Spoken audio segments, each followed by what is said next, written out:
and welcome to the Finance Prepper Show, where we help you feel secure in your life and finances by explaining what is going on in the world of money today. First off, I want to express that this is not financial advice. Nothing I say today will be financial advice. It is for education and entertainment purposes only. That being said, I think it's very valuable, and if you do as well, I encourage you to like and subscribe to the channel and share the video with your friends and family and those that you care about. As far as the top story that I saw today, the bank stocks surge after regulators ease the Volcker rule. And so, for those of you that don't know, the Volcker rule came out of the Great Recession, the 2008-2009 time period, and it restricted what banks could invest in. It basically prevented them from investing in private equity funds or other risky investments, and those regulations have been rolled back. Now, this allows the banks access to different markets, which I think the more markets you're allowed to access, the better. More choices, usually the better. Not always, but usually the better. And then from there, it also allows for them to participate in this growing trend, which is the digital age. You see a lot of digital assets, cryptocurrencies, Bitcoin, things like that, that have really, come to the forefront over the last few years. Um, but there really hasn't been a lot of regulation on that front. So I think easing the Volcker rule will allow these companies to start investing a little bit into these digital assets and the blockchain programs, which I think overall is a good thing. We are going to the digital age, and I do think the cryptocurrencies and digital assets are going to be a thing of the future. To what extent, is yet to be seen. So one of the major takeaways I want to make sure that we cover today is that with this allowing of the banks to invest in more risky investments, that doesn't mean that necessarily you should. We're still in an age of uncertainty. We're still feeling the effects of the recent lockdowns and quarantines, and businesses shutting down. And we just want to make sure that we're invested in quality companies that are going to survive through any other downturn that the economy may have. Um, I see a lot of people on trading platforms, mostly younger people or people that are just getting into trading or investing, and I see them buying very risky stocks, and ETFs, and of companies that have filed for bankruptcy, or of companies that really haven't recovered yet, or don't, aren't looking like they're going to recover anytime soon. And sure, you can make a quick, couple bucks, but over the long run, that's not a sustainable practice. So make sure you're buying quality companies that are going to weather, any storm out there. So the next thing I want to show you is just a chart of the S&P 500. And the S&P 500, for those of you who don't know, is just the 500 largest companies in the United States. This is a candlestick chart, and so that means each of these candles right here represents one day. You can have them on different time frames, but for this example, each candle equals a day. And this is today's. When we are looking at a chart, we want to make sure that we see different points of support and resistance. So all that means is, in this case, the red line, which you see here, which is about at 3020, is what's called the 200-day moving average. And that is just the average of the last 200 days plotted on a line. And so what this does is it gives us a point of reference. And while technical analysis is not always um, I guess, the end all be all or the correct way to look at things, it does offer some perspective.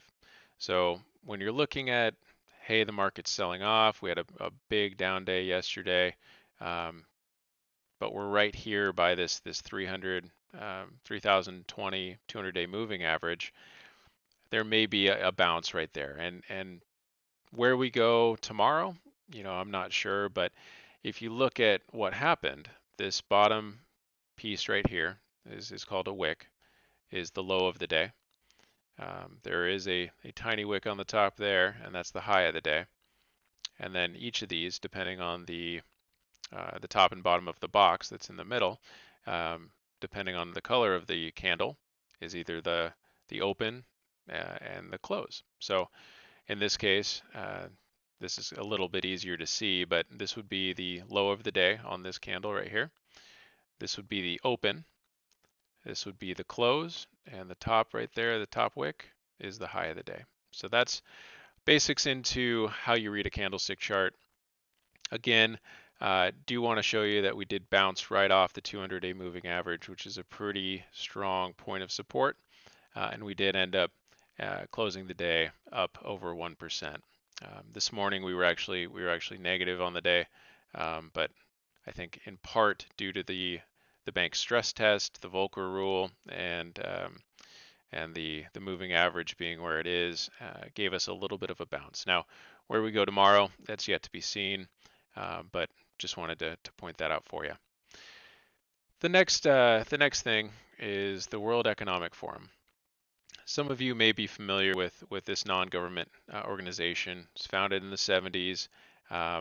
Their mission is they're committed to improving the state of the world by engaging business, political, academic, and other leaders of society to shape global, regional, and industry agendas. So all my research on the World Economic Forum is really that they're an organization with a number of different nations that participate, and their goal is to move the world forward. Now, that can have a number of different meanings. I think in this current world,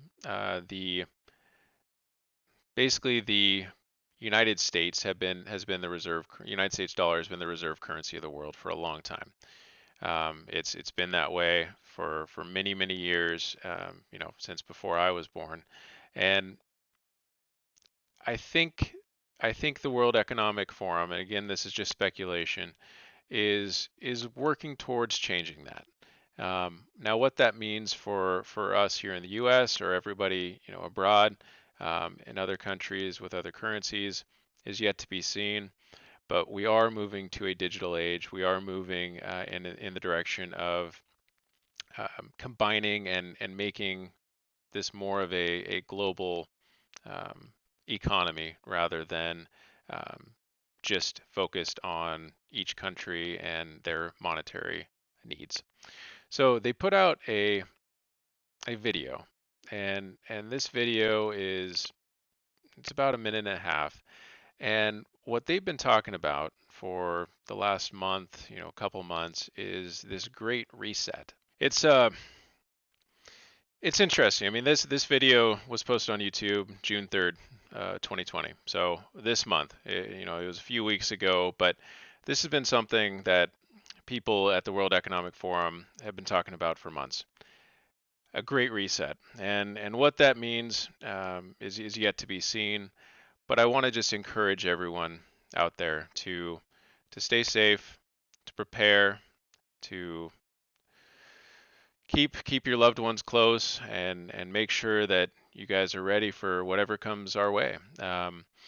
I do think that the age-old investment advice of buying quality and making sure you have an emergency fund and making sure that you have enough food and water definitely is a great thing to have, and a great thing to, at least in my mind, make you feel a little bit safer during these troubling times. But I'll be back with another video.